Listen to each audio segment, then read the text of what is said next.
Can we get everyone to come fill in closer to the bottom? Perfect. You might have told me, right? Yeah, it's me. Look what I'm holding on to is the right hand. Well, we might do it. But it's wonderful. Oh my God. That's cool. This is huge. 17. It would be more just for the United States, but I think there's 2 points.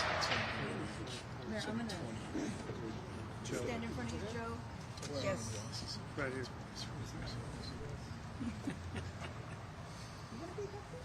Are you hiding? Where's Didn't Joe? give a promise to Bill. Why are you photoshopped? Can you see the camera? Can you see the camera?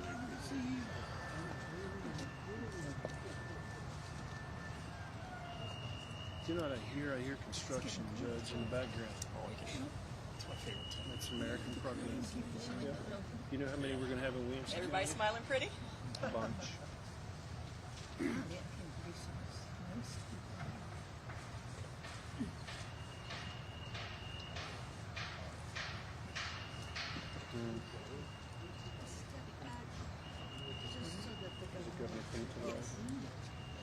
You're fine. It is very exciting. So will Congressman McCall be as good as you've been, yes, Judge? What did he say, John? Remember, I just had the little land bridge. It's just that little slip. Well, It's listen, still in the county. you're still coming through America. I'm looking forward to it.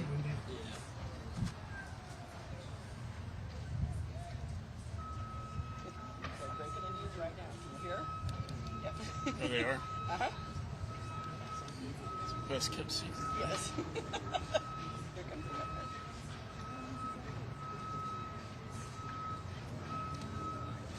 Oh, there's my brother.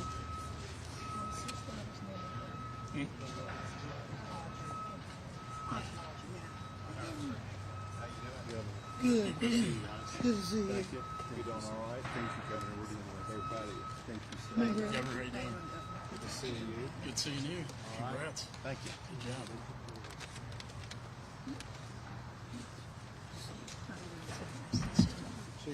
How are you?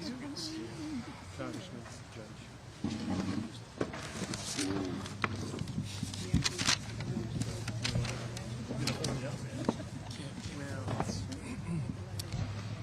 Well, thank you everybody for being here. I'm proud to welcome Dr. Kim to the Texas Governor's Mansion. I know that there may be people in Korea who will be watching this also, and from the state of Texas, let me say to the people of Korea, we're so proud to have Samsung together with us right here at the Governor's Mansion in Austin, Texas. Dr. Kim serves as the Vice Chairman and the CEO for Samsung. And I want to thank also everybody who is with us here tonight for being here for what is an historic announcement, the impact of which will not be felt just here in Texas, but actually will impact the entire world. After a thorough and comprehensive search, Samsung has chosen Taylor, Texas as the site of its new state-of-the-art semiconductor chip fabrication plant.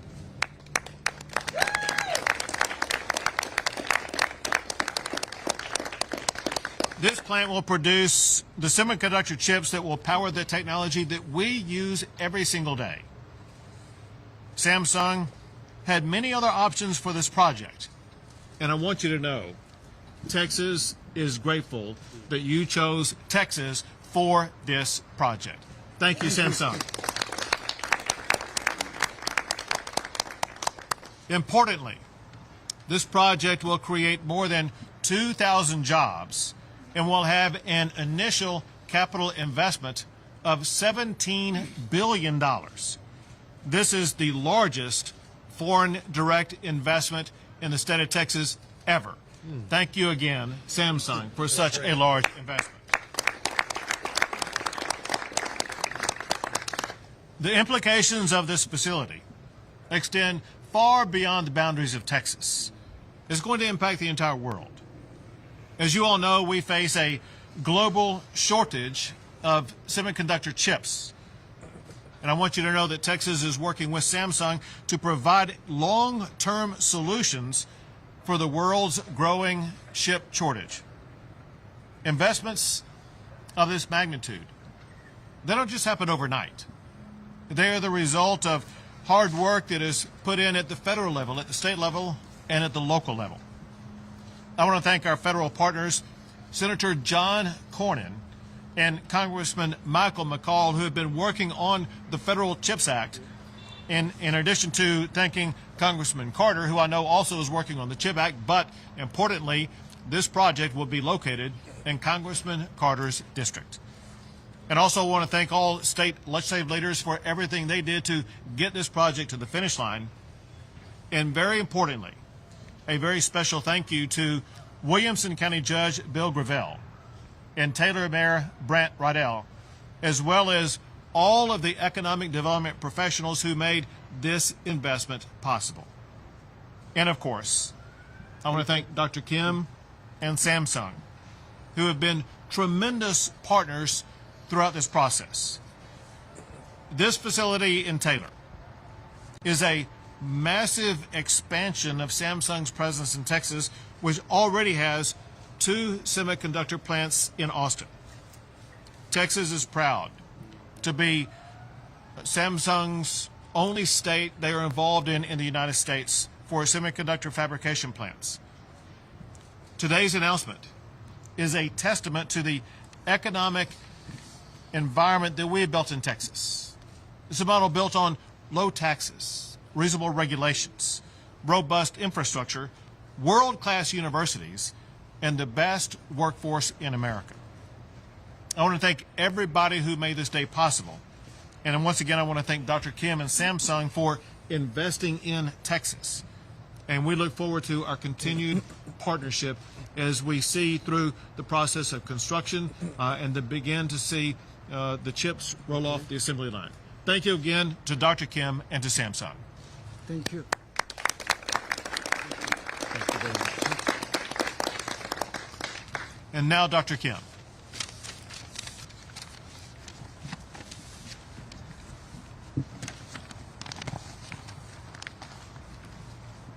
Thank you, Governor Abbott, for inviting us to the mansions on this special occasion.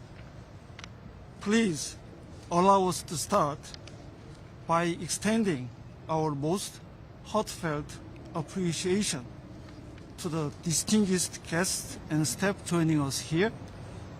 Senator Cornyn, Congressman McCall, Congressman Carroll, Williamson County Judge Gravel, and Taylor City Mayor Riddell for making precious time to witness this historic moment. Before I begin, I would like to emphasize that we greatly appreciate the efforts and initiative put forward by the Biden administration and bipartisan congressional leaders that show their utmost support of various measures for U.S. semiconductor manufacturing. It is a great honor and privilege to announce today that Samsung Electronics has chosen Texas, more specifically the city of Taylor in Williamson County, to build a state-of-the-art manufacturing facility with an expected capital investment of $17 billion US.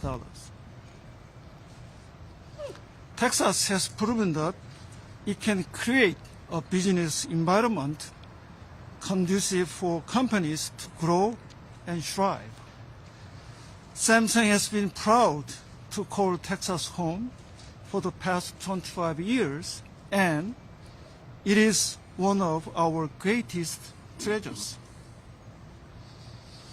Because we do care about the prosperity of all communities we call home, we are thrilled to start our new chapter that will create more than 2,000 jobs, as well as thousands of indirect employment opportunities. Looking back, it has been more than a year of great deliberation on multiple projects in multiple locations. A long journey for sure, but a very important and rewarding one. Our decision was based on a set of key factors for consideration, such as incentive programs, infrastructure readiness and stability, synergy with our global operation, excellent talent pool, and long-term co-prosperity with local governments and communities to grow together. We would like to share our sincere gratitude with everyone who has been part of this journey with us from the beginning, especially to representatives from the great state of Texas, Williamson County, and City of Taylor. Thank you for your tireless effort, patience, understanding, and unwavering support leading to this great finale. This U site in Central Texas will be a bridge connecting the shining past and present of our current facility in Austin to the bright future full of the possibilities.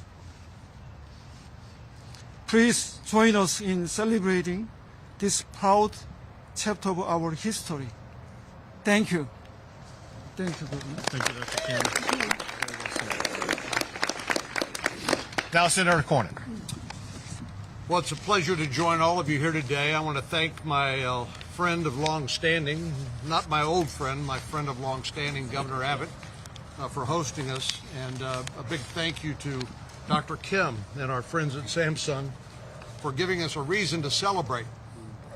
I'm also glad to be here with my friends from the United States Congress, Michael McCall and John Carter, as well as so many other distinguished officials, to welcome this historic investment in Central Texas. Silicon Hills is beginning to grow, and I couldn't be happier than to have Samsung help deepen their ties to the Lone Star State. As you've heard, they've made a decision to build a new chip fab, or a fabrication facility, a manufacturing facility, which will bring incredible investments, jobs, and opportunities to the region. It will also help us close a major security gap for our nation. Over the summer, I visited Samsung's Austin Semiconductor facility to discuss the far-reaching impact of our current chip shortage.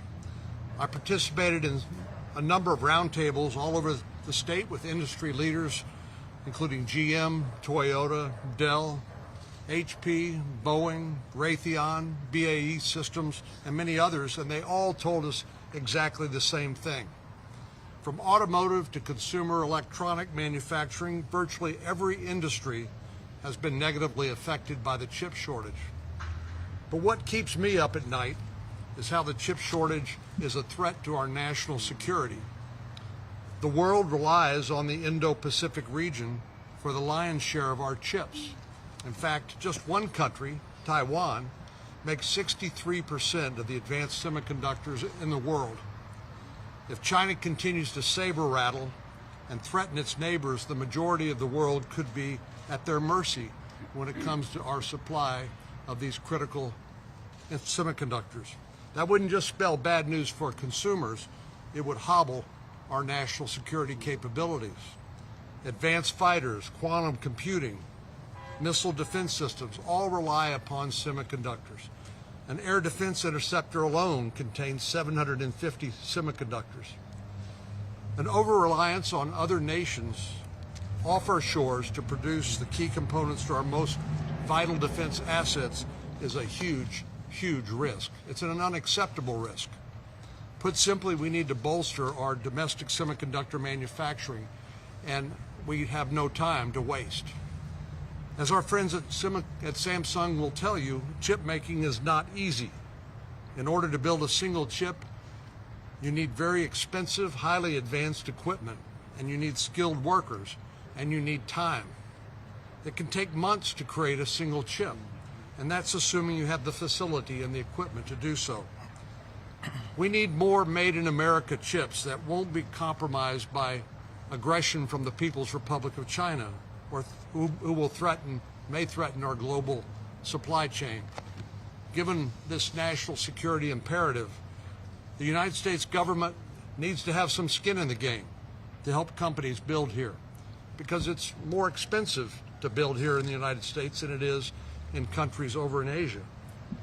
Last year, I authored with bipartisan legislation called the Chips for America Act with one big goal in mind, and that is to shore up domestic semiconductor manufacturing.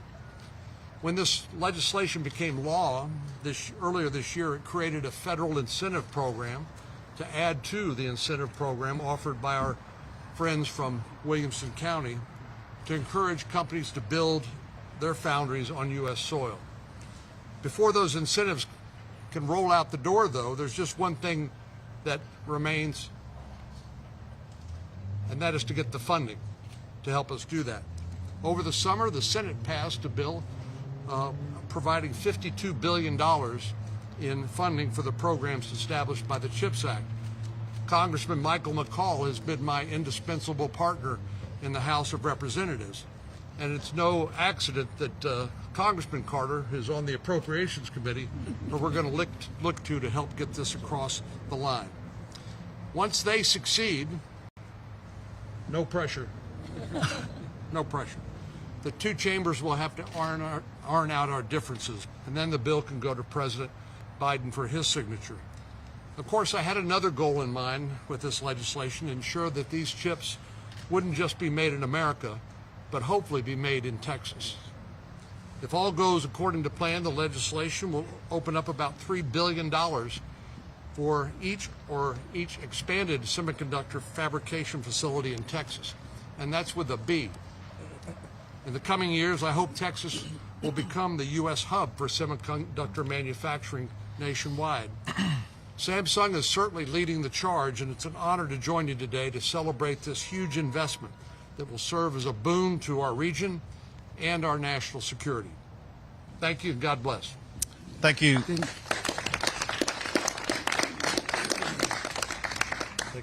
Thank you, Senator Cornyn, and thank you for your leadership on the CHIPS Act. It makes a tremendous difference for our country and for our state. We'll take a few questions. Last week, Are there any plans to call a special session to call the legislature back for, again, a fourth special to renew Chapter 313, which is partially why companies like Samsung are choosing to invest in Texas before it expires at the end of 2022? So first, I'll tell you that I'll be happy to get some off-topic questions. You were able to blend that into an on-topic question. As you know, a special session can be called at any time. No announcements today.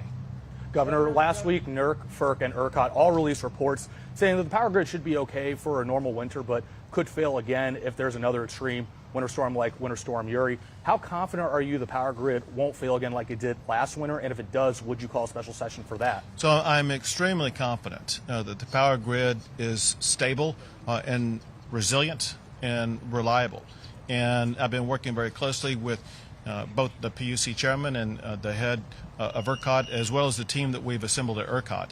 And if you know all the changes that they have already implemented, as well as additional changes they will continue to implement over the coming weeks, you will know that we will have a very robust, effective, and safe power grid. Let me just give you a couple of easy examples. Today, our power generation capacity is 15% greater than it was last February. Today already, there is winterization of all power generation facilities in the state of Texas. Fines will begin next week if there's any power generating facility that is not winterized. And then, candidly, most importantly, there is a different operational approach now they are proactive as opposed to reactive. What happened with the operators who have since lost their jobs, who were operating the grid last year, they waited until there was a crisis to respond. That's no way to run a power grid. And the new leaders of both the PUC and ERCOT realize that they will work in advance proactively. And very specifically, they will be summoning power days in advance in a dispatchable fashion so that they will be able to keep the power generators operating throughout whatever the winter weather may bring. All right, Governor, next question speaking about of the Samsung. grid, Governor, what would you say to the family of Connie Mae Ritchie who died during the blackout because her catheter froze, and they blamed your policies, and they say that you were influenced by oil and gas money? What about that? Well, first, every life matters, and every life is a loss. And candidly, I have prayed and continue to pray for all lives lost, and will continue to do so. But most importantly, we work to respond to the challenge that we face.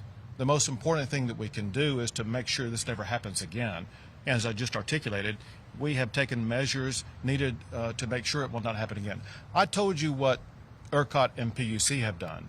I did not mention, however, the almost a dozen laws that I signed that ensure greater resiliency in our power grid to make sure that no one will face danger again from a power failure. Two more questions on Samsung, please. What incentives did the state provide for the new plan? So first, I will tell you, obviously, this was a very competitive process, as Dr. Kim mentioned, but also as I mentioned. Then second, I will tell you that there are incentives that are involved at the federal level, at the state level, as well as at both the county and city level. So there's multi-tiered incentives. We can get you a line-by-line item of all. Just asking for the state. Yeah. So we'll get you the details of that. Last question. Aside from the incentives, what was the reason? Well, that would be up to Dr. Kim, and Dr. Kim's responses will all be in the information packet that's been provided by Samsung.